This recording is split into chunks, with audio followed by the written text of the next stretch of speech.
Bueno, de algunos datos que en realidad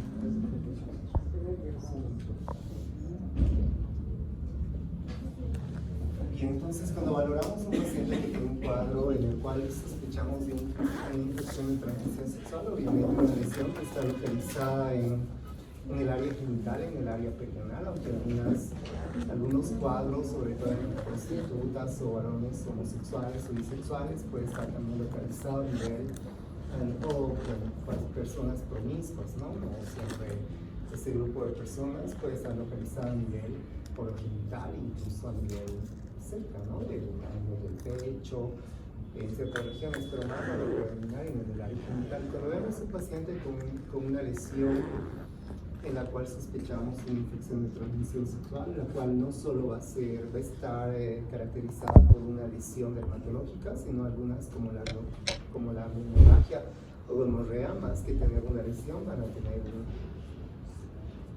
me pensé que me iba a cerrar la puerta.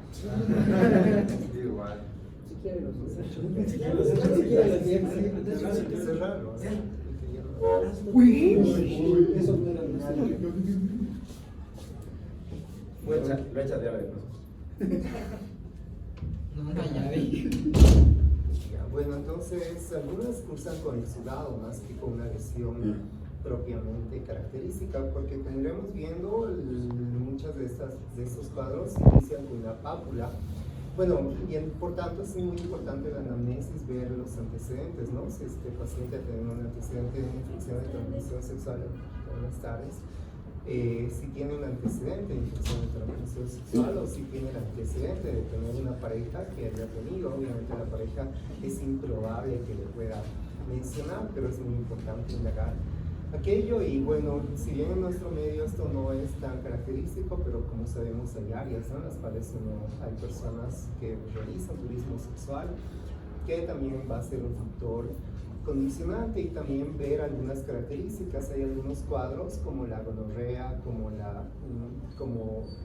el chancroide, sobre todo la gonorrea, que su periodo de evolución es de 3 a 5 días, mientras que de la sífilis primaria puede ser entre una semana y generalmente es 21 días, pero hay algunos otros cuadros que, como el linfogranuloma, que puede ser incluso más de un mes o un tiempo más prolongado.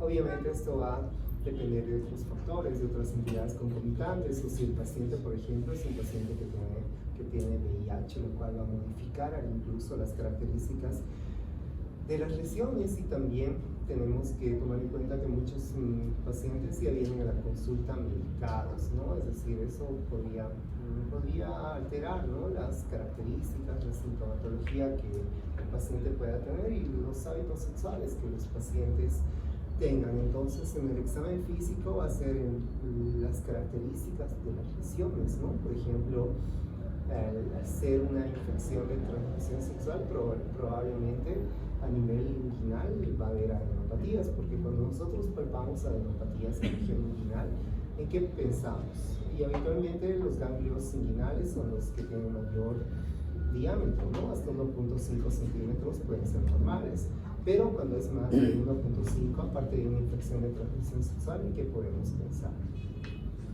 Por la localización. Exacto, es un diagnóstico diferencial de una hernia, ¿no? Yo recuerdo que se preguntaba a mis alumnos de otra universidad, y yo ponía, y es ahí donde el otro día me replanteé si, adelante, pasen por favor, si debería considerar a algunos de ustedes que han sacado 49, si debería ayudarlos y ponerles 51. Me he replanteado y he dicho no, porque en Iballe son, sin desmerecer otra universidad que tenía que hacer, digamos, la mejor nota era 60, tenía que darme la forma para que no estén atrasados todos, pero no, creo que acá no, porque aquí hay excelentes alumnos. Y en el segundo parcial me van a demostrar que va a haber notas de 100, aparte que hay notas de 100, ¿no? Si no hubiera notas de 100, hubiera pensado que el examen estaba muy difícil. Bueno, y por ejemplo, en esta universidad yo mencionaba, porque cuando veíamos las diferencias de los diagnósticos diferenciales en las adenopatías cervicales, y ponía, por ejemplo, hernia, que viene la región cervical. Bueno, entonces, puede ser un proceso infeccioso también, o puede ser también secundario un cáncer de recto, ¿no? Cáncer de útero.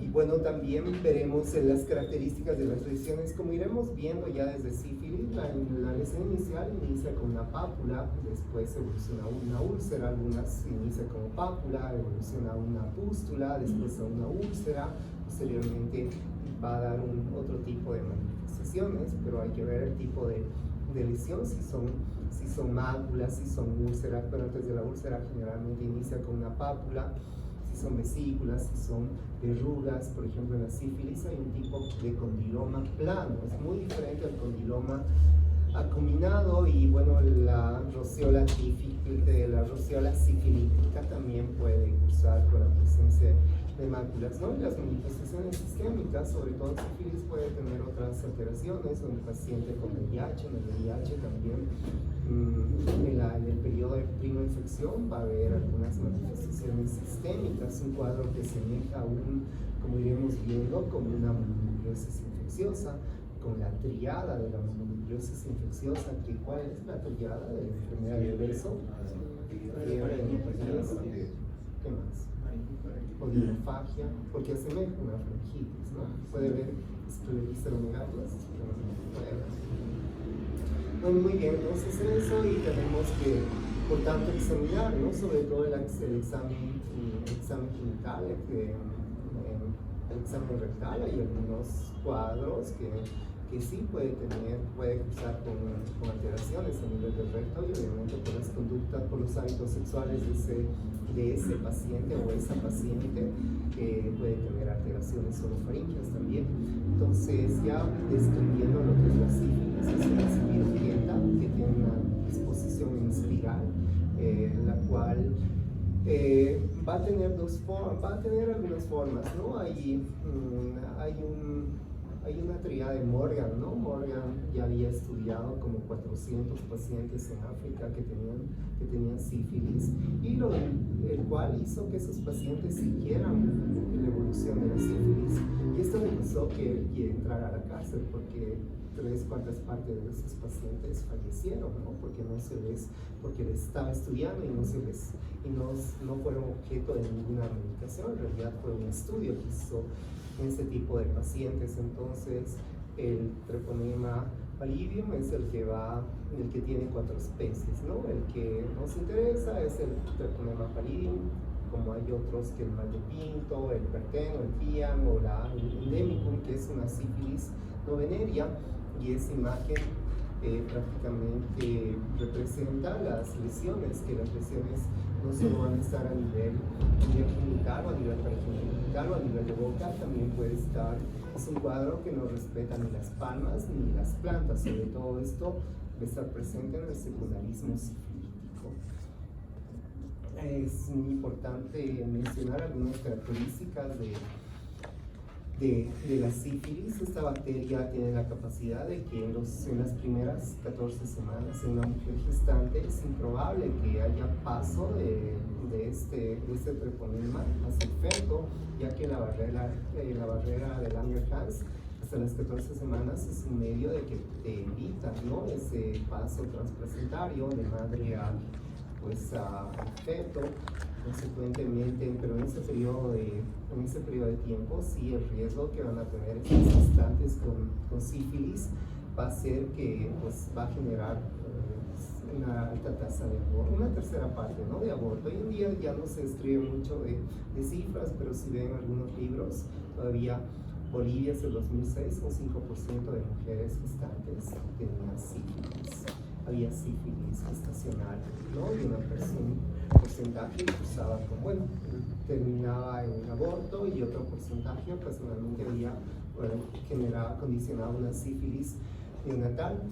También, eso es importante, y aparte habitualmente el Treponema pallidum tiene algunas características que permite que se cubra de ciertas proteínas humanas, la cual son muy difíciles para el sistema inmune de poder reconocer, y la respuesta inmune se intenta dar cuando ya prácticamente el treponema está a nivel del sistema nervioso central. entrar, para lo cual los linfocitos T muy difícilmente van a ingresar a nivel del sistema nervioso central. Es una característica también. Entonces, su viabilidad, a diferencia de otros cuadros, con la desecación, es permanecer por algunas horas o días, digamos, el paciente con sífilis, el exudado que tenga, la secreción que produzca, y con la desecación ya va a perder, ¿no?, su viabilidad, es decir, su eficacia. Generalmente la sífilis es un cuadro cuya vía de transmisión es la vía sexual, ¿no?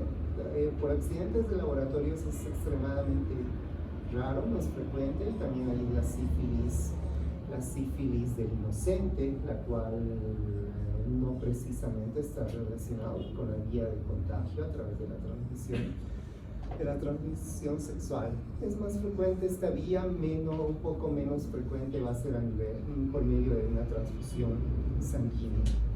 Habitualmente el periodo de incubación es de algunos días, unos 7 días y aproximadamente unos 21 días, ¿no? Es el periodo de incubación donde ya el paciente va a manifestar lo que es el chancro blanco.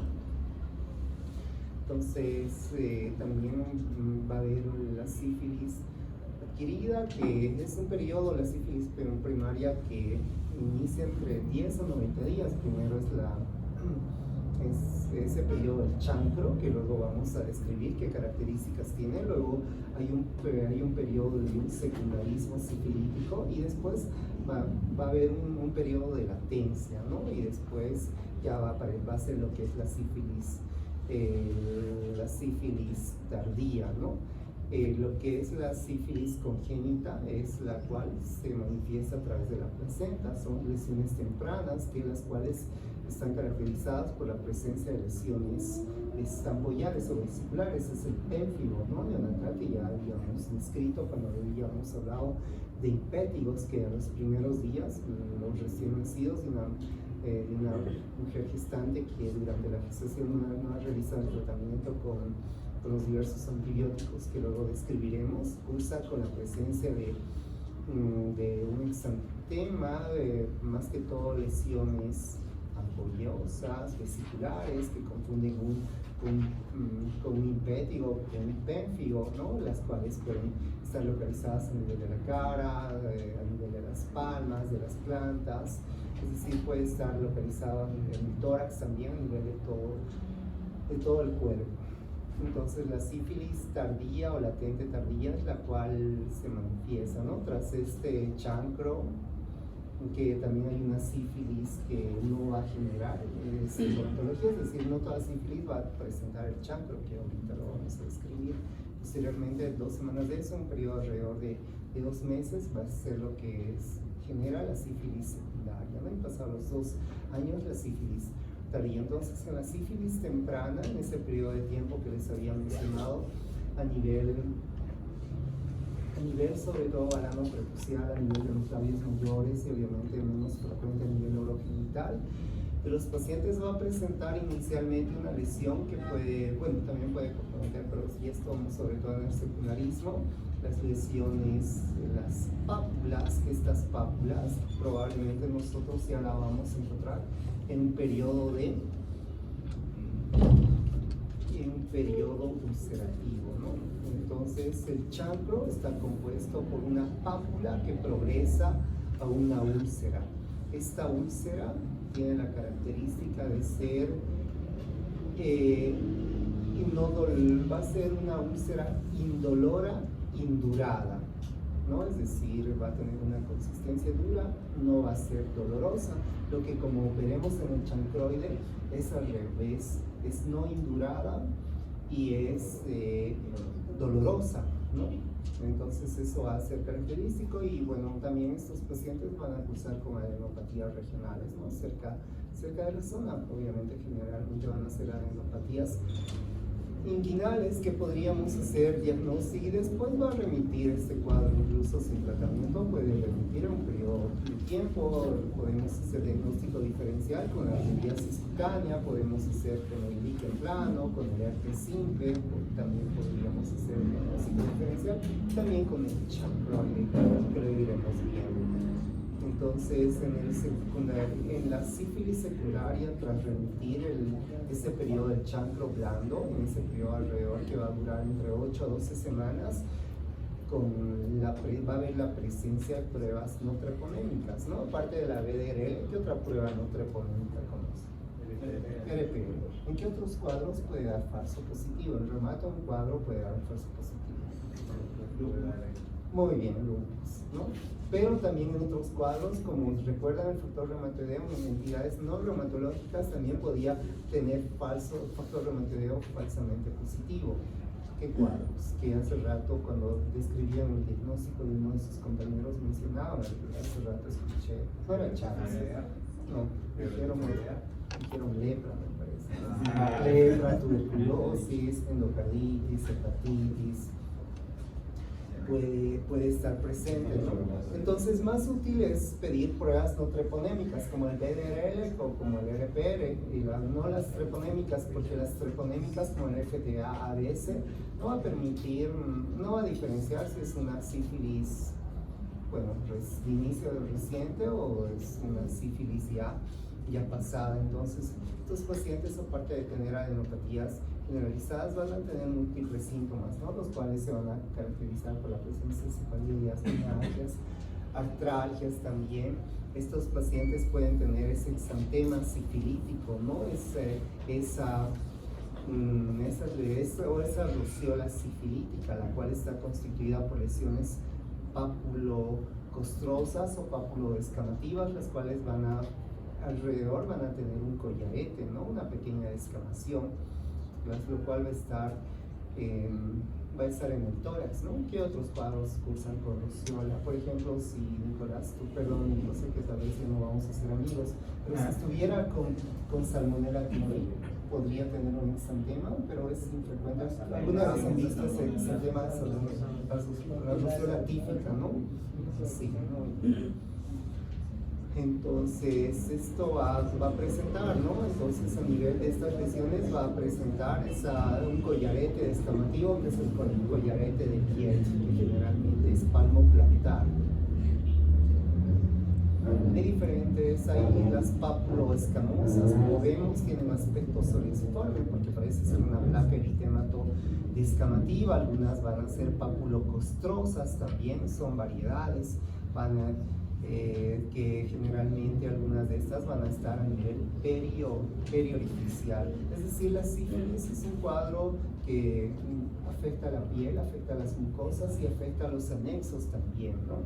En los anexos, como veremos acá, tiene alopecia, tiene a diversas áreas de alopecia. Entonces, ¿con qué podríamos hacer diagnóstico diferencial de esta lesión? ¿Con qué cuadro que hemos ya visto?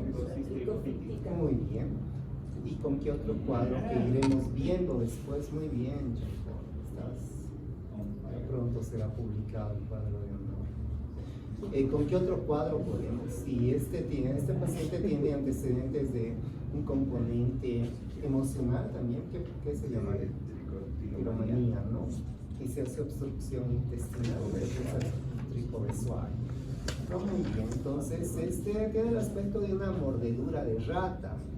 Creo que voy a poner mordedura, no voy a poner de ratón, voy a poner de roedor. Entonces, asemejaría una mordedura de rata, ¿no? La alopecia sifilítica, que tiene hay placas alopécicas en la cual no hay la presencia de pelos, ¿no? También podemos encontrar en otras lesiones, podemos encontrar, por ejemplo, a nivel genital, la presencia de condilomas planos. Ojo, estos no son los condilomas acuminados también. Hay una rabia de sifilítica que está a nivel de los surcos nasogeniano, que son lesiones populares, escamativas que pueden tener los pacientes, ¿no? Y ya posteriormente la sífilis latente, va a haber una sífilis temprana o benigna y va a haber una maligna también. La benigna va a afectar la piel, puede afectar el músculo, puede afectar los huesos, puede afectar los tendones también. Y generalmente esta sífilis tardía benigna va a estar constituida por la presencia de gomas o la presencia de nódulos, ¿no? Pero también puede haber una sífilis maligna, la cual va a producir la neurosífilis, va a producir una miocarditis, va a producir una bueno, va a comprometer la aorta también. Eso es lo que se denomina la sífilis tardía maligna, ¿no? Entonces, la presencia de los nódulos o gomas pueden estar localizados a nivel de la mucosa genital, a nivel de la mucosa oral, puede estar también localizado en las extremidades y podríamos hacer diagnóstico diferencial. Bueno, si bien tal vez ya no entre en micosis profundas, pero en un tema que sea cortito, vamos a describir algunas características. Bueno, entonces esa sífilis gomosa, que es esa variedad de la latente, las nódulos o gomas son parte de la sífilis latente, ¿no? Que podría confundirnos con micosis profundas o con tuberculosis cutáneas también. Bueno, y la sífilis congénita, que un grupo de pacientes, como había descrito, recién nacidos, van a cursar con este tipo de lesiones, ¿no? Los cuales generalmente la piel va a tener la característica de encontrarnos con una piel un tanto arrugada, una piel seca, y a nivel palmoplantar o a nivel de tórax ya vamos a encontrar ampollas decapitadas, ¿no? Que es el también llamado el pemphigo sifilítico, ¿no? También puede haber otras alteraciones. Estos pacientes cursan con la triada de Hutchinson. ¿Saben cuál es la triada de Hutchinson? ¿Cómo se llama? Hutchinson. Bien, o el destornillador también. Hay también una afectación del octavo par, que eso se produce una sordera neurosensorial y una queratina. Y bueno, la sífilis congénita también tenemos que ver el compromiso, ¿no? Del tabique nasal, va a haber una perforación, el riesgo de condicionar una nariz sencilla de ocultar, ¿no? Una nariz en catalejo también. Tenemos que ver que también va a haber pacientes que van a tener una sífilis prenatal, tardía sintomática, lo cual nos vamos a ver ya eso en pacientes que veamos con una frente amplia, una frente olímpica, que tengamos una hipoplasia maxilar, lo cual también lo denominamos como maxilar en bulldog, ¿no? Que van a presentar, es decir, el maxilar corto, la triada de Hutchinson, que ya he descrito. Estos pacientes pueden tener los molares de Fournier, la tibia en sable, la nariz sencilla de montar, las articulaciones de Plutón también, todas estas alteraciones, ¿no? Que va a estar presente. Entonces, en el diagnóstico, en una sífilis primaria, podríamos tomar una muestra de ese chancro, el cual en un microscopio de campo oscuro podríamos determinar la presencia, ¿no? De esos treponemas. Las pruebas no treponémicas, está el BDR, como mencionaba, el falsamente positivo en lepra, tuberculosis, mononucleosis infecciosa, lupus, endocarditis, hepatitis también, y las pruebas treponémicas, ¿no? Y también si tendríamos que hacer un estudio histopatológico de ese chancro, podríamos ver un infiltrado en plasmocitos. Entonces, una sífilis primaria podemos dar una inyección de una penicilina benzatínica, ¿no? De 2.400.000. Hay literaturas que hasta hace algún tiempo describían, es una dosis muy alta, deberíamos utilizar, digamos, primero 1.200.000 y luego 1.200.000, pero no, debemos utilizar 2.400.000, ¿no? En la sífilis congénita ya se utiliza vía endovenosa la penicilina cristalínica, 50.000 unidades kilogramo kilo peso. Entonces la sífilis reciente es con benzatínica, una dosis, pero la sífilis latente vamos a hacer durante 3 semanas, ¿no? Cada semana. En pacientes con alergia a la penicilina podemos utilizar doxiciclina por 14 días, 1 miligramos cada 12 horas, o tetracyclina, 500 miligramos cada 6 horas por 14 días. Lo cual, si la mujer está embarazada, la gestante, si es una mujer gestante, le vamos a dar tetracyclina, doxiciclina. No. Vamos a darle eritromicina. Entonces, las espiroquetas van a responder, va a generar una reacción que se produce en fiebre, artralgia, múltiples manifestaciones de la reacción de Farris-Schreiber, que es una respuesta del troponema frente al uso de la penicilina. Como habíamos bueno, como habíamos descrito, por ejemplo, cuando vemos un exantema a un paciente que le da ampicilina o amoxicilina, ¿en qué pensamos? Sí, un exantema, digamos, está como linfagia, tiene adenopatías, tiene fiebre, le das amoxicilina, presenta un exantema. Obviamente lo primero que pensamos es una farmacodermia, pero si no, ¿qué puede ser? Una mononucleosis infecciosa, ¿no? Darle betalactámicos, bueno, darle sobre todo ampicilina o amoxicilina al paciente con mononucleosis infecciosa te va a producir ese exantema, porque muchas veces tal vez vemos mononucleosis, pero ustedes ¿bajo qué criterio ustedes se rigen para ver si es una bronquitis viral o bacteriana? ¿Qué criterios? ¿Qué se llaman esos criterios? Centro.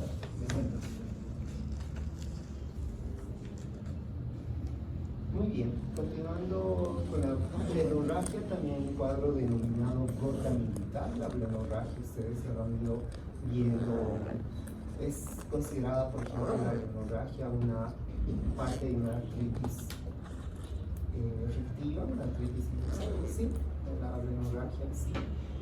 La neisseria gonorrea es un cuadro que está localizado a nivel del epitelio de transición de los genitales y el epitelio cilíndrico, ¿no? Por tanto es ampliamente destructivo si no se maneja oportunamente. Estos pacientes van a cursar con una uretritis y un exudado que generalmente es un exudado turbio o purulento, raramente va a presentar la presencia de pápulas, va a comprometer la uretra, el canal cervical en pacientes, con pacientes homosexuales, bisexuales o algunos grupos de mujeres, pues puede cursar con gingivitis, puede cursar también con abscesos, puede afectar la faringe. En mujeres es una causa de producir un dolor, una enfermedad crónica inflamatoria. En varones que no se tratan oportunamente puede generar una orquiepididimitis. En mujeres una bartolinitis. Por tanto es un cuadro que tenemos que tomar en cuenta. Lo característico entonces es la uretritis. Es una uretritis con exudado, pero si no es blenorragia y hay uretritis, que también podemos pensar en una infección urinaria. Una uretritis, ¿en qué piden para una uretritis? Si no es gonorrea, si no es infección urinaria, que también podríamos pensar en una uretritis. Eso ustedes ya lo han visto, previo, el Richter, la triada Richter. Bueno, clamidia. Puede estar bien. Claro, el Richter no es precisamente que es de la clamidia, ¿no? Pero entonces, ocasionalmente se va a hacer las lesiones cutáneas, ¿no? Generalmente van a ser pápulas, pueden ser pústulas y pueden ser úlceras, lo cual es infrecuente. Generalmente es este exudado en el cual los pacientes, en un periodo de aproximadamente entre 2 a 5 días, pero incluso posteriormente, y en un periodo de semanas, las mujeres van a cursar con una salpingitis y una epididimitis. En el varón puede cursar con abscesos. Entonces bueno, es un cuadro que es una vía de transmisión sexual de tipo de infección, pero también se puede desencadenar de manera hematógena, no es característico de las lesiones, como les mencionaba. Y bueno, la blenorragia es una causa frecuente de artritis reactivas, ¿no? Estos pacientes pueden presentar artritis reactivas, las cuales se manifiestan con hiperplasia a nivel de la membrana sinovial, pueden cursar con menos frecuente con meningitis, endocarditis también y con una periostitis. Ya habíamos descrito, bueno, en otras materias, la gonorrea, no siempre, por ejemplo, el reumato, describíamos que los cultivos, las tensiones, no siempre es fácil poder determinar esta bacteria. Entonces, esta bacteria, la gonorrea, es un diplococo gram negativo, lo cual nos va a ser útil en el exudado uretral. Generalmente la toma de la muestra se utiliza ciertos hisopos muy delgados que tenemos que colocar a nivel de la uretra durante la mañana, antes de su primera misión. Podemos hacer cultivo de tinción de Gram o el cultivo de Tallian-Martin, ¿no? Y también reacción en cadena de polimerasa. Podemos hacer diagnóstico diferencial uretritis por clamidia, por la tricomona vaginalis, por convaginitis también. Entonces, en gonorrea, ¿qué vieran ustedes? Antes eran eficaces las penicilinas, los macrólidos, pero ¿cuál es la primera línea de tratamiento? Sí, ¿cuál? Una tercera, ¿no? Ceftriaxona, 125, 200 miligramos, 250 intramuscular, dosis única, ¿no? Pero también podríamos utilizar cefixima, una dosis de 400 miligramos, sí, oral, y podríamos utilizar quinolonas, una dosis ciprofloxacina, 500 miligramos, dosis única. ¿Dosis única? Sí, son dosis únicas, pero alternativamente también podríamos utilizar, generalmente la ceftriaxona, sí, es dosis única. En este cuadro la cefixima también dosis única, la ciprofloxacina también 500 miligramos dosis única, o la citromicina. Con la citromicina mataríamos 2 cuadros de un solo tiro, ¿no? Es decir, por ejemplo, a veces la gonorrea va de la mano de la clamidia y por tanto las infecciones, por ejemplo, en ese paciente con sífilis, que también deberíamos pedirle básicamente previo consentimiento. VIH. Siempre con consentimiento, nunca sin consentimiento, porque no va a aparecer alguno que te diga ¿por qué me hizo? Si yo no quería saber lo que quería. Siempre hay alguien que busca culpables en sus cuadros. ¿Y cómo manejan salud? ¿Cómo manejan? Cuando ustedes ven un paciente con VIH diagnostican, ¿cómo manejan? ¿Qué ponen en su diagnóstico? PBBS, ¿no? Claro, tienen que poner porque tienen que tener mucho cuidado. Una vez cuando yo vi un paciente, en algún lugar, no voy a decir dónde, una enfermera me dijo, ¿y por qué, doctor, no ha puesto? Hay que tener mucho cuidado cuando vamos a un odontólogo, ¿no? Hay que saber dónde ir. Me dijo, ¿y por qué no puse en su historia clínica? ¿Por qué no lo marqué que tenía VIH? Lo estuviera discriminando, ¿no? Entonces es PBBS, el mnemotécnico del paciente que vive con el virus del SIDA. Así que todos esos datos son muy importantes. Acitromicina, entonces, ¿qué dosis daríamos de acitromicina? 1 gramo, ¿no? Dosis. Muy bien, ya hablando del chancroide, el chancroide también es un cuadro que tiene un periodo corto de incubación, así como la brenogravia, tiene un periodo entre 2 a 5 días, puede ser un poquito más.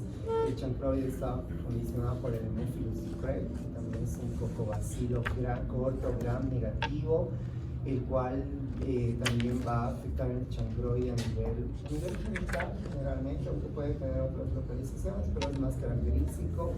Va a también iniciar con una pápula, la cual va a progresar una pústula y después va a generar una úlcera, ¿no? Generalmente este chancroide es más frecuente, que afecta el área genital y el área perineal o perianal, que debe estar localizado. Lo característico de esta chancroide va a ser esta pápula, que va a ser no indurada y va a ser dolorosa.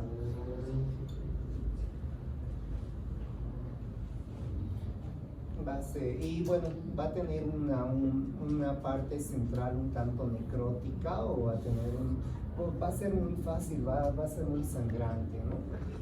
Y también va a tener una adenopatía, ¿no? Va a generar adenopatías. Estas adenopatías van a ser adenopatías inguinales dolorosas, las cuales pueden romperse y pueden tender a fistulizar. Esto, mucho cuidado para que no nos confundamos con otro cuadro, ¿no? Entonces las variedades hay diferentes, ¿no? Hay pustulosas, populares, hay ulcerativas también. Los diagnósticos diferenciales lo hacemos con el chancro sifilítico, con el herpes y con el linfogranuloma venéreo, que van a presentar que van a presentar estos pacientes.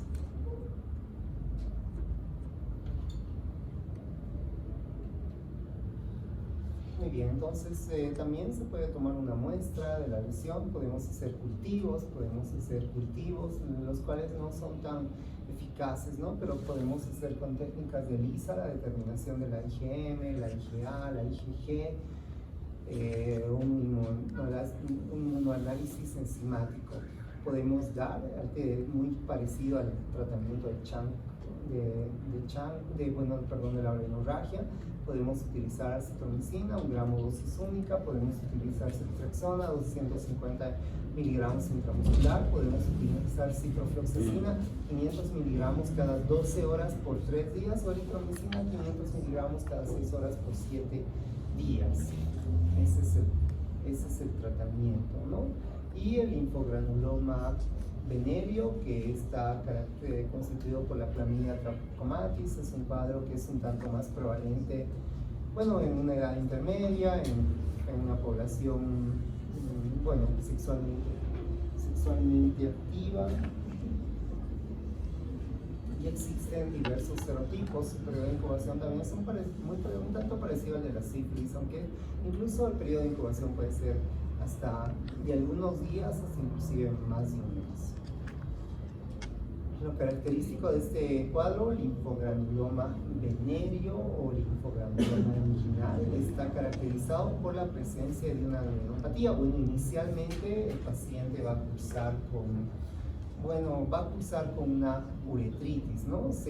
Posteriormente, secundariamente, va a producir esa característica. Entonces es una adenopatía, va a aparecer luego una vesícula, una ulceración en la región genital, y 2 semanas posteriores a ello va a aparecer esta adenopatía inguinal. Esta adenopatía inguinal, que por el ligamento de Poupart, la presión que va a ejercer va a tener un aspecto de un reloj de arena, ¿no? Que es esa adenopatía es lo característico. Y bueno, también este bubón, aunque menos frecuente que el chancroide, puede tener la tendencia a fistulizar, también cursa con artralgias, con artritis, con fiebre, con adenopatías. Hay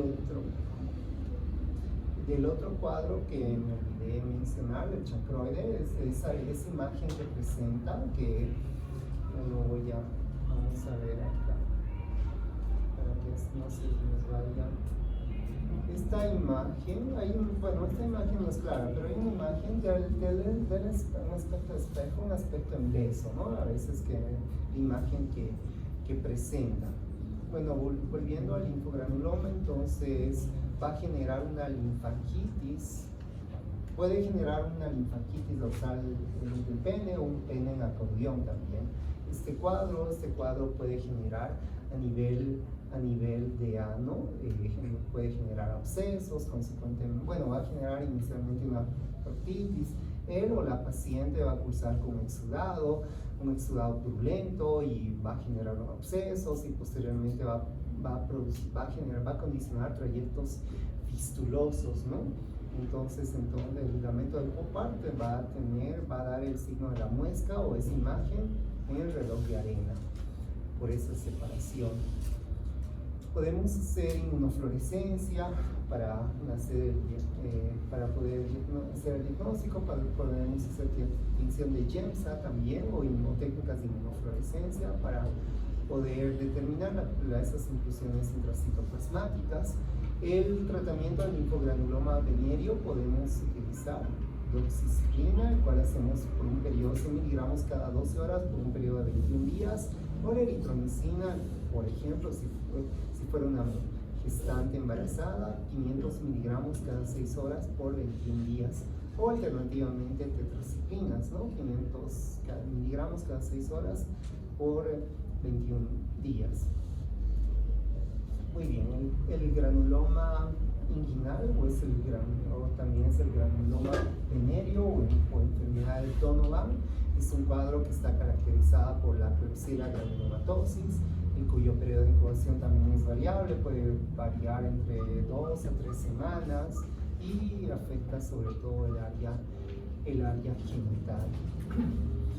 Está constituido inicialmente como los cuadros que hemos visto, excepto de la hemorragia, cursan con lesiones papulares que evolucionan a un nódulo y posteriormente se van a ulcerar, que también no van a ser, son úlceras rodeadas con un borde eritematoso, son bien definidas y no son dolorosas, que posteriormente tras un periodo de tiempo va a generar cicatrices. Entonces, algo que yo me acuerdo que hice una vez esta pregunta y sin nadie ha respondido, por tanto no sé si esta vez respondería. En el frotis, o en el tejido o en las técnicas de una tinción de Wright o de Gemsa podríamos determinar los cuerpos de Donovan, ¿no? Y podemos también hacer reacción en cadena de polimerasa, y cuando decimos que es un caso confirmado de un paciente con granuloma inguinal, todo paciente que presente una úlcera genital, que sangre fácilmente y que sea evidente la presencia de los cuerpos de Donovan. Eso es lo característico. Bueno, y el tratamiento podemos hacer doxiciclina también por 3 semanas, podemos hacer con cotrimoxazol cada 12 horas durante 3 semanas, podemos utilizar eritromicina también cada 6 horas durante 14 a 21 días, podemos utilizar ciprofloxacina cada 12 horas por 7 a 14 días, o podemos utilizar acetromicina 500 miligramos, una dosis única. Por tanto, en función de todo lo que hemos visto, si ustedes tendrían que dar un tratamiento empírico en un paciente en el cual sospechan una infección de transmisión sexual, el cual no va a ser posible hacer un laboratorio, ¿qué antibiótico le darían de todos estos? ¿O qué antibióticos le darían? La citro, ¿no? Sí. Pero sobre la sospecha de sífilis, o por una benzatínica y citro, por ejemplo.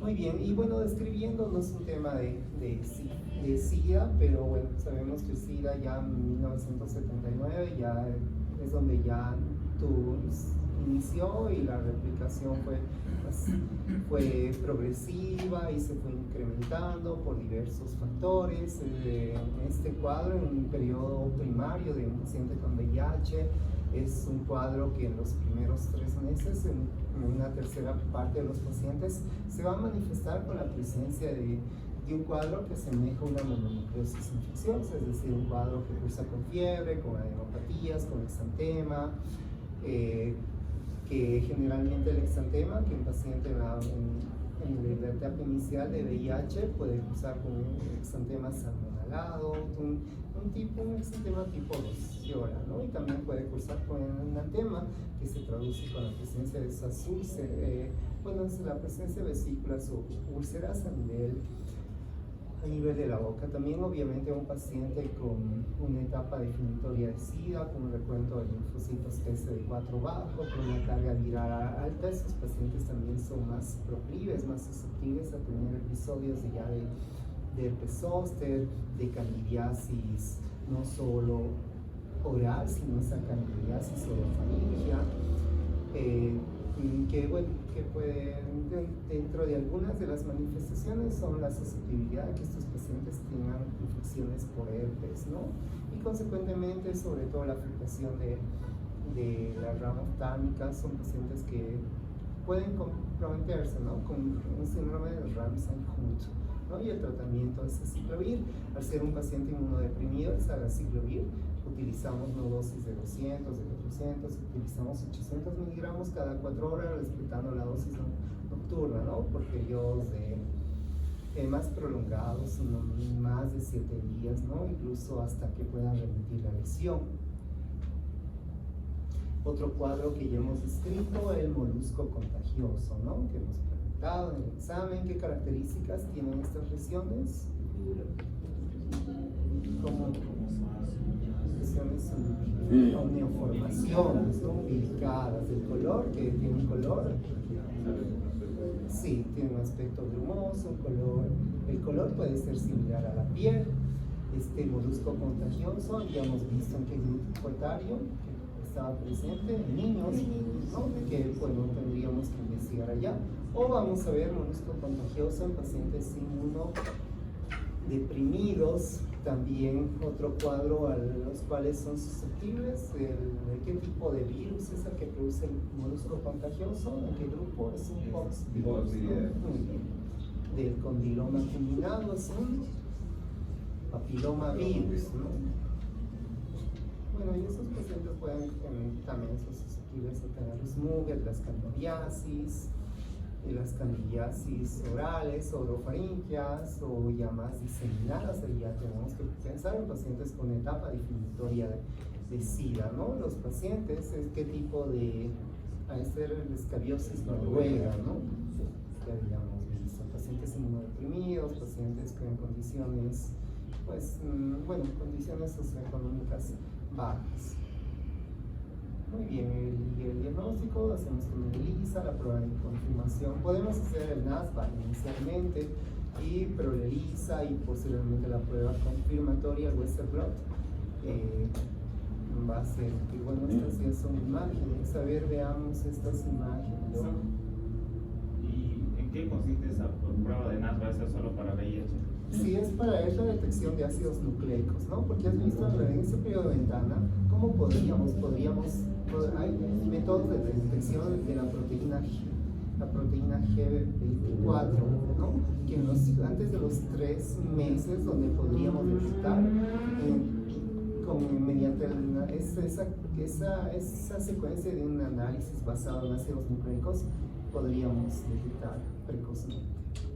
Es un método anticipado, ¿no? Antes de que, pues, mediante la serología o el Western Blot podamos confirmar. Muy bien, ya hablando de algunos tipos de lesiones, bueno, ¿qué tipo de imagen, qué pensarían, qué características tiene esa imagen? Sí, una candidiasis, ¿no? Esta imagen, un molusco contagioso. Este tipo de lesión, ¿en qué podrían pensar? Una úlcera que puede ser secundaria aquí.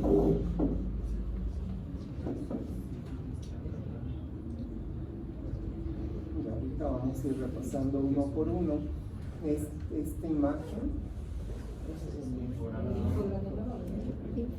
¿En qué otros cuadros, en qué otras infecciones de transmisión sexual va a haber adenopatías? ¿O en cuál va a haber una adenopatía dolorosa? Muy bien. Entonces, ¿qué característica tendría que tener esa adenopatía para pensar en que es un linfogranuloma benigno? Muy bien, esa imagen en el reloj de arena, ¿no? Muy bien, este bubón, ¿en qué cuadro que no sea linfogranuloma venérea está presente, que puede fistulizar?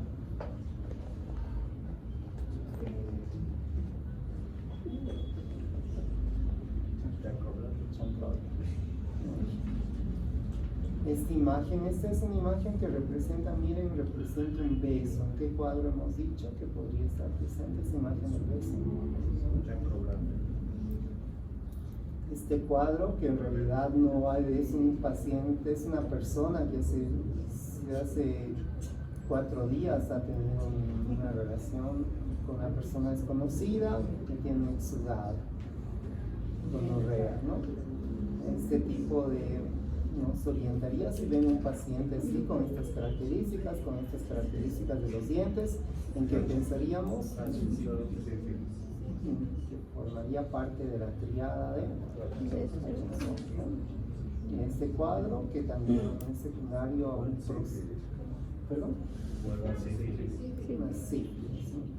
Ahí también hay, en la sífilis patente hay unas cicatrices periorales, ¿no? Y a ver, mejor. Bueno, esto es un cuadro de tuberculosis, ¿no? No tiene nada que ver. Y esta imagen, ¿en qué cuadro hemos visto que puede comprometer los anexos? Hay vibrarias alopésicas.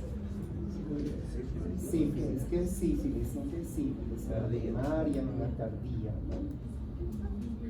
este tipo de lesiones en la cual es una pápula que alrededor tiene un collarete, el collarete de Viet. Encontramos en una forma de cuál de los cuadros. Pueden ser pápulo-costrosas, pápulo-escamosas, el collarete de Viet en sífilis, ¿no? Esta imagen que ustedes ya la han visto, que representa. Cuando ven este tipo de imagen, ¿qué piensan?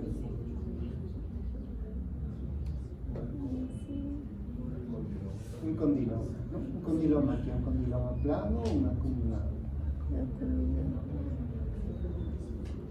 Muy bien, este tipo de exantema, un exantema macular, asalmonelado. ¿En qué cuadro?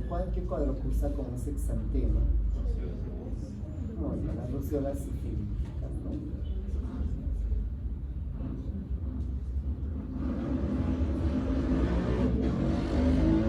Muy bien, a ver, vamos a repasar tema por tema para que los conceptos queden claros y después les voy a dar las notas que, bueno, para los que quieran se van a acercar.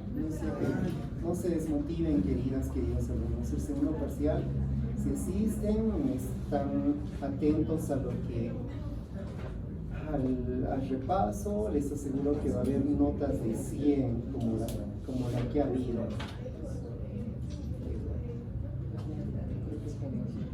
Muy bien, sí. Las críticas en la tele, ¿verdad? ¿Perdón?